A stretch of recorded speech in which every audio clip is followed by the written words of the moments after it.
It was announced, I believe, on Monday. That happened. So basically, this whole situation is really fucked.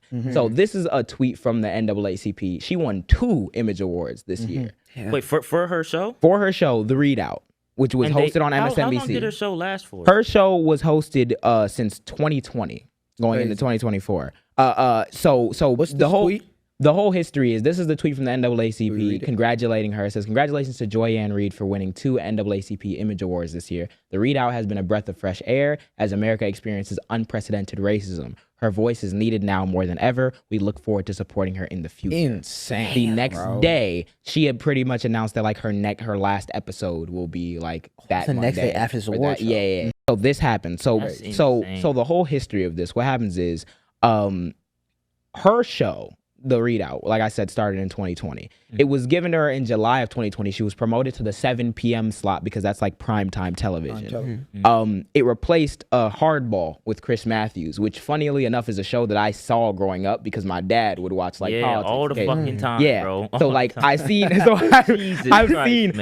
Hardball with Chris Matthews, and right after George Floyd was killed, we sasaw a wave of like corporations being like, we're gonna support DEI initiatives. We've seen a wave of black people getting platformed. We've seen MSNBC promote Joy-Ann Reid. She became the only black woman hosting a daily primetime cable news program in 2020. Crazy. She was with MSNBC since 2014. She started hosting her other show, AM Joy, on the network from 2016 to 2020. And then in 2020, they promoted her to that primetime slot, and she's had that ever since. So what happens is, Monday, MSNBC announces that they're doing a series of like network shifts. They're like shifting up a bunch of stuff on the network, and people are kind of like losing it. Her show gets axed, along with, I'm going to butcher his name, but Eamon Moyeldin, Katie Fang, and Jonathan Capehart, along with Joy Reid and Alex Wagner. All of those non-white hosts. And non-white. Wait, all of them? Every single one of them. All they non-white. got mixed. Yes. There was one. Katie Fang is the only other. MSNBC and Rachel Maddow, who's like the top like rated show at. Y'all probably have seen Rachel Maddow before. She came out and she was standing with Joy-Ann, and she was saying they have 2 non-white women who are in prime time right now. It was Joy-Ann Reid and it was Katie Fang, and both of their shit got pulled. I didn't know all of them got. Wow. Yes, it's been network like shift. Yeah. It's been an outrageous thing, and the thing that grinds my gears about it is because like we seen in the same way that Target rolled back their shit, in the same way that a lot of these companies are rolling back their DEI shit. Y'all gave this coveted spot to a black woman in the wake of George Floyd, and then 4 years post, immediately as we need her voice the most, as all this like racism and stuff is taking over in the government. It's not convenient anymore. Yeah, it's not convenient anymore. Crazy as fuck. So was she like the highest rated show? She was the highest rated show on MSNBC. It was her and Rachel Maddow. Okay, see at that point, but that goes back. It goes back because like the bogus shit, like how we were just talking about how it was private investigators and turned out they didn't even have a court order. You know how they found out? Journalist Oliver Dorsey reports that Joy-Ann Reid's staff, found out that they were losing their jobs in a tense 30-minute impromptu meeting Sunday morning. That's crazy. And they heard about it the day before. The staffers were reportedly frustrated that they learned about the show shutting down from media reports rather than directly from the leadership of MSNBC. And her show was the highest rated on. Her show was the highest rated on there. She's been on it. She's had it for 4 years. She's been with the network for 10. Who do you think is gonna watch MSNBC? No, but it's gonna watch that shit now. Yeah. So now, and we'll get into, because I don't want to like bash the people who are going to be replacing her. In her place, they'll air a show from Simone Sanders Townsend, who worked on. She's a black woman. She worked on the Bernie campaign, and she also worked with Kamala Harris as vice president. They're putting in Alicia Menendez, who I believe is going to be the first Latina woman in primetime television. So that's cool. That's cool. But they also have Michael Steele, he's a black man, but he was also the former Republican National Committee chair. So we're stepping back. Completely the fuck back from a black woman who's a progressive voice, who is needed in this space, who calls light to like a lot of issues going on, to a panel that's like gonna be rotating one of 3 members. Yeah, the representation. I was gonna say, but Jason, wouldn't that be better because of the representation? No, because the ideology supersedes the representation. I don't care what blackface you put in front of me if they're a Jeff Mead, if they're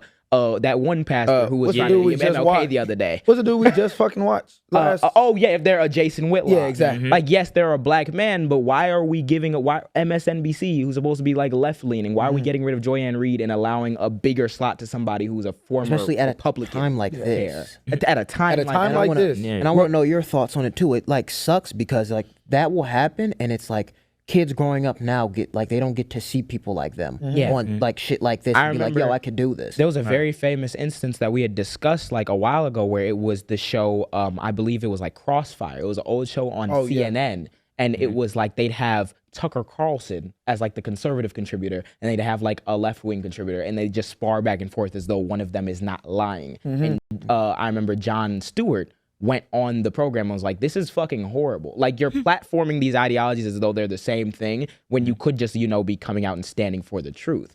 So we get rid of a voice that's convenient, when it's convenient to you, that does stand for the truth and everything, and we're backpedaling to like, all right, we'll have rotating hosts, and one of them might be a Republican, but like, cool. The reasons why this bugs me even more is because in November, Comcast announced that it would spin off several NBC like Universal like channels, because in 2010 the viewership was 105 million or whatever, and it's decreased now over 14 years to 70 million. So now all of a sudden, what? So because over 14, what has happened what has blown up in 14 years where people might not be watching like the standard television or left-wing television? Fox News has about 75% of the cable news prime time currently. Crazy. And your response to this is to take away Joyanne Reid's show. What's the highest rated on there?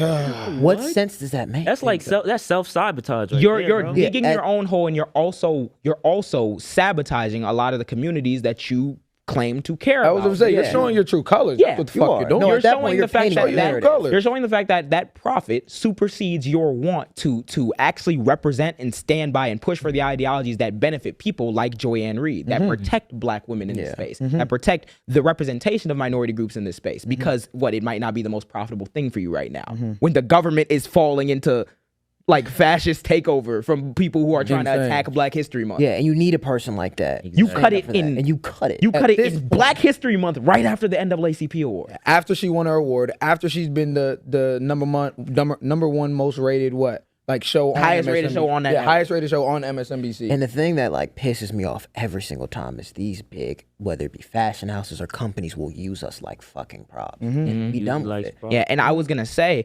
I wanted to highlight some instances of Black independent media because it seems as though that's where this direction is going, especially if we're just cutting Black voices and prominent voices when it's convenient to you. Yeah. We can highlight people like in our industry. That's one of the reasons why this podcast exists. Exactly. To give y'all a real perspective using the information. Welcome to the Jam. Using the information that we pull, and we obviously try to do our due diligence. Other creators like Conscious Lee, like Dara Star Tucker, like Lene Vinny, other people. These are people that I guess we're going to have to look to even more now because we know how convenient it will be for at a drop of a hat we can just kind of get rid of your voice. And that's something that especially is not needed right now. That's why it tripped me out so much. Yeah. It speaks to that like I said, of not fundamentally understanding the protection needed for Black people, especially Black women in these spaces.